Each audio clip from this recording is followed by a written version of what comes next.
Priorities. Last month, which is the last 4 videos that you saw, I was trying to get the cab as far as I could done in this Jeep, and I wasn't able to get as far as I wanted to. What I'm doing to this Jeep is just to make it more reliable and performance wise and stuff, including like the front drive line and the springs on this, which next week, because I'm not finished with that stuff because I'm waiting on parts. But today is Saturday, and I'm going to do as much as I can to finish the wiring in this truck. I gotta hook up the front winch, the rear winch, run the fan wires and whatnot actually through the cab so they're not hanging all over the side.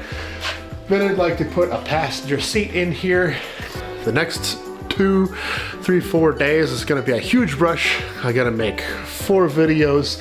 This thing has to be ready to go on a shakedown run in Florence, Arizona with the crew. So, enjoy the video. Oh, it's good. I need...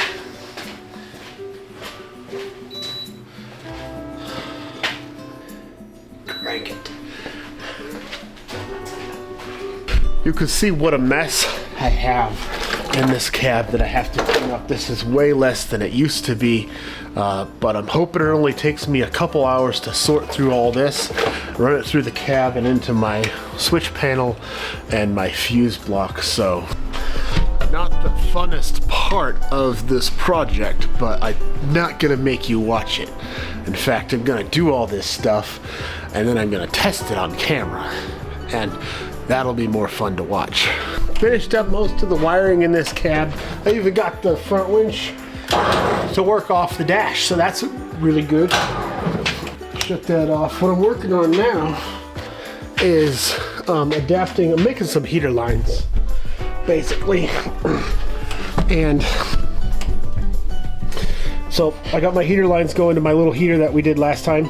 5/8 on this side, and on the GM water pumps, it's a 5/8 and a half inch. So I'm just adapting with this 2 pieces that I got from Ace Hardware. It goes from 5/8 inner diameter to 1/2 inch inner diameter, and then hopefully I don't make a huge coolant mess in the front.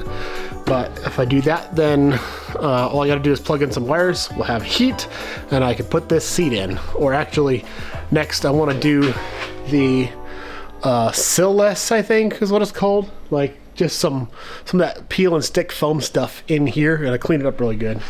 Not sure if any of you have heard, but Bleep and Jeep, him, Hope, and Josh are doing their own version of the Onyx Build Challenge, and I would like to team up with Bob Pardee from Pardee Shop Shenanigans, and then Project XJ.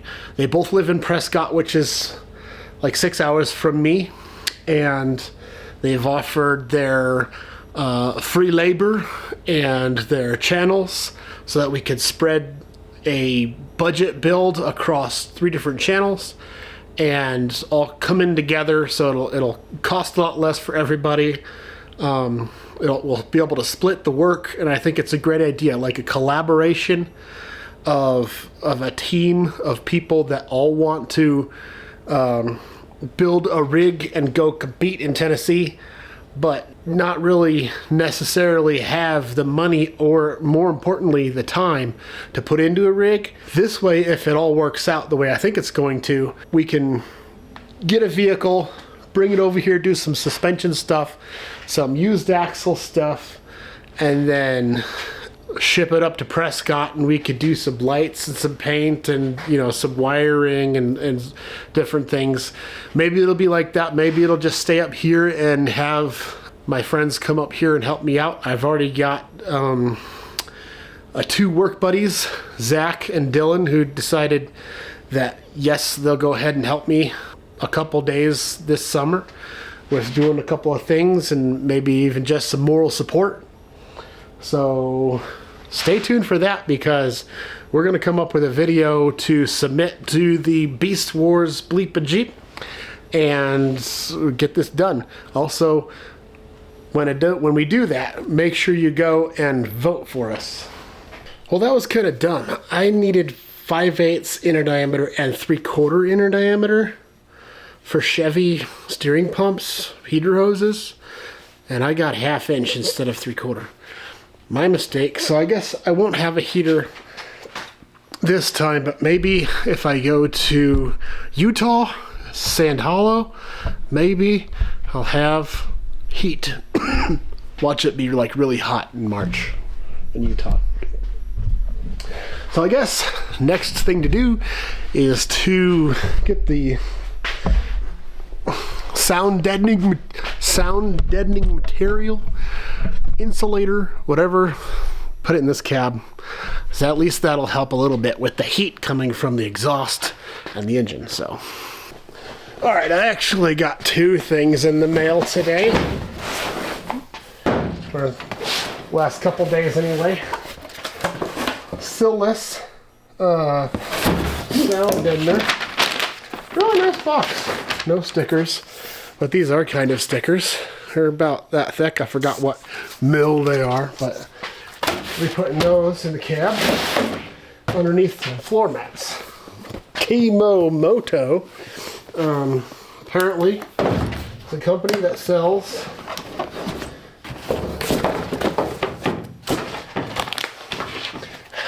you know, these mirrors don't look horrible.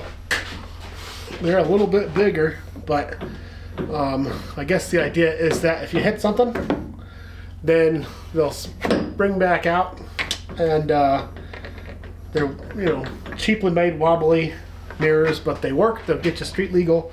If you hit it right here, this whole thing will probably snap off, and you lose, you know, however much they were. It wasn't much. I think I'll run with these for a little while, since the stock mirrors are kind of broke and cracked a lot and stuff anyway.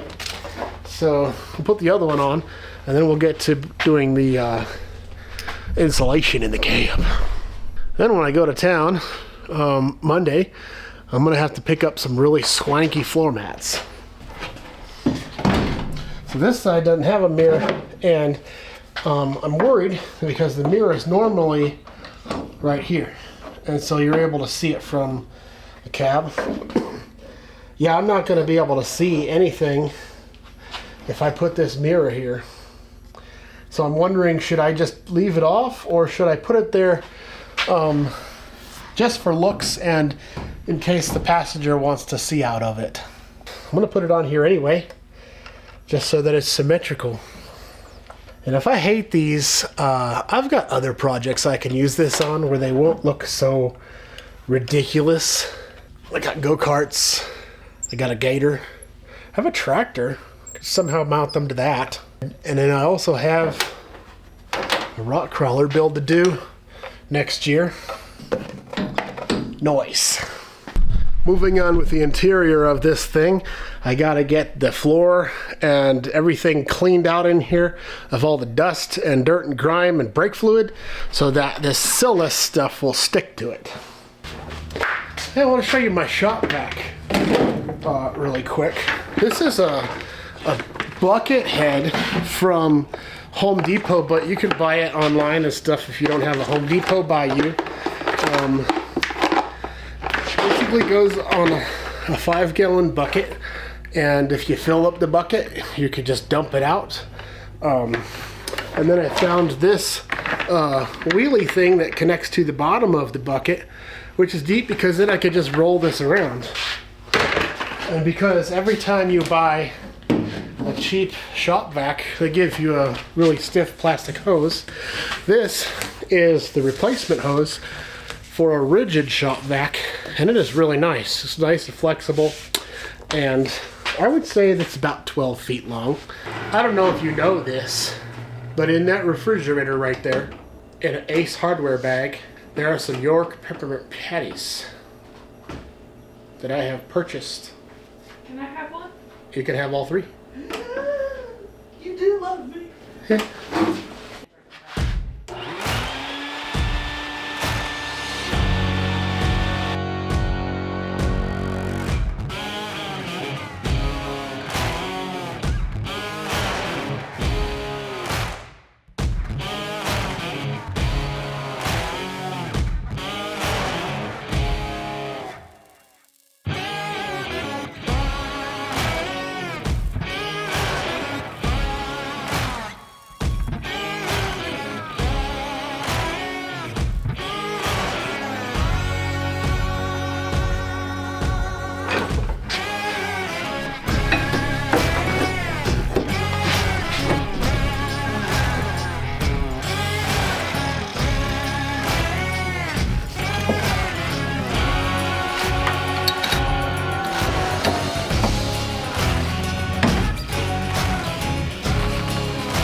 kind of a goofy looking bracket, but missed a spot. That's what I'm gonna have to do. Use the original seatbelt holes, mount the back of the seat, and then I'll make a special bracket for the front of the seat.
Well, passenger seat is officially installed with the seat belts and everything.